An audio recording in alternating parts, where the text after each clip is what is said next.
ছেলে এক মেয়েকে বলছে, তুই আমার জান, তুই আমার পরাণ, তুই আমার জীবন, তুই আমার মরণ। বলেন তো ওই ছেলেটার আর কিছু থাকলো? ওই ছেলেটা আর কিছু আছে? তুই আমার জীবন, তুই আমার মরণ, তুই শেষ তো আমি শেষ, তুই ঠিক তো আমি ঠিক। কথা বলে ঠিক কিনা?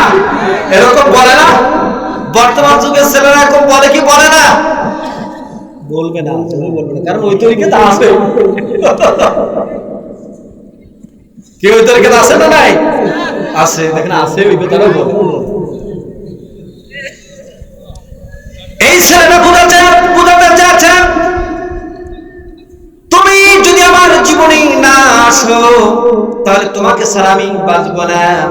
তুমি যদি বেঁচে থাকো আমার জীবনে যদি আসো তাহলে আমার জীবনটা হবে ধন্য, বাকি জীবনটা শান্তিতে হবে ধন্য।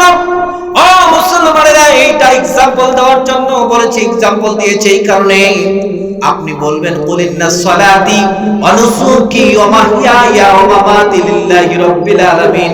এখানে আল্লাহ রাব্বুল আলামিনকে আপনি বললেন, আল্লাহ রাব্বুল আলামিন বললেন, ও আমার বান্দারা তোমরা বলো নিশ্চয়ই আমার নামাজ, আমার কুরবানি, আমার জীবন, আমার মরণ লিল্লাহি রাব্বিল আলামিন, আল্লাহ রাব্বুল আলামিনের জন্য। কথা বলেন ঠিক কি না? এখানে দেখেন আল্লাহ তাআলা প্রথমে বললেন, বান্দাদেরকে শিখিয়ে দিলেন তোমরা বলো নিশ্চয়ই আমার নামাজ, আমার কুরবানি। প্রথমে নামাজের কথা বললেন, তারপরে কুরবানির কথা বললেন, তারপরে বললেন আমার জীবন, আমার মরণ।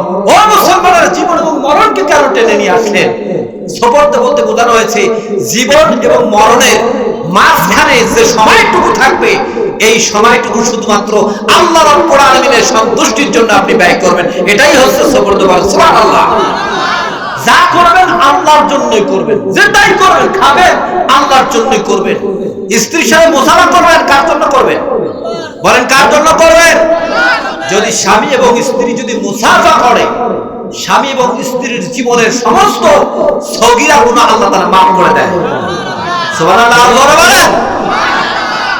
এক বুড়া এই ওয়াজ শুনে বাড়িতে গেছে, জীবনে বুড়ির সাথে কোনোদিন মুসাফা করে নাই, বৈবাহিক জীবন থেকে শুরু করে ওই ওয়াজের পূর্ব পর্যন্ত কোনোদিন মুসাফা করে নাই। বাড়িতে গিয়া দরজায় নক করছে, দরজা খুলে দিয়েছে। দরজা খুলে দেওয়ার পরে এখন ঘর থেকে বেরিয়ে আসছে তার স্ত্রী, বুড়ি বের হয়ে আসছে। আসার পরে খপ করে বুড়ির হাত ধরছে, আর বুড়ি বলছে, এই বুড়া কি তোমার ভূতে ধরছে? ব্যাপারটা কি? বৈবাহিক জীবন থেকে শুরু করে আজ পর্যন্ত একটা বারের জন্য তুমি আমার হাত ধরে দেখলে না আমার হাত নরম না গরম, শক্ত না নরম? একবারের জন্য তো তুমি দেখলে না। বুড়ি দিবসে কি শুরু করছো? তুমি কি আরেকটা বিয়ে করবে নাকি? এখন বুড়া বুড়িকে বলে, ও বুড়ি, জীবনে এই আলোচনাটা আমি শুনি নাই, আজকে হুজুরের কাছ থেকে শুনলাম। স্বামী এবং স্ত্রী যদি মুসাফা করে আল্লাহ সুবহানাহু ওয়া তাআলা স্বামী স্ত্রীর জীবনের সমস্ত সগীরা গুনাহ মাফ করে দেয়। সুবহানাল্লাহ বলুন না। আজকে আমরা মুসাফা করি শালীর সাথে, কি বলেন? কার সাথে? শালীর সাথে। দেখি না হাতটা কেমন রে, টিপি দেখি। কথা বলেন ঠিক না? আজকে মুসাফা করি আমাদের বান্ধবীর সাথে। কথা বলেন ঠিক না?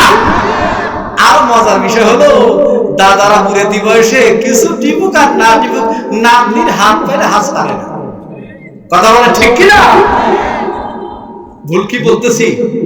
নাতনির হাত ধরে হাত টিপাটা কি সওয়াব হবে না গুনাহ হবে?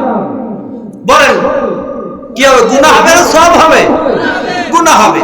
বলেন তো এই যে গার্লফ্রেন্ড যে আছে, গার্লফ্রেন্ডের হাত ধরে টিপাটাতে, এই যে হাত ধরে আমি মুসাফা করলাম, এই মুসাফা করাতে সওয়াব হবে না গুনাহ হবে?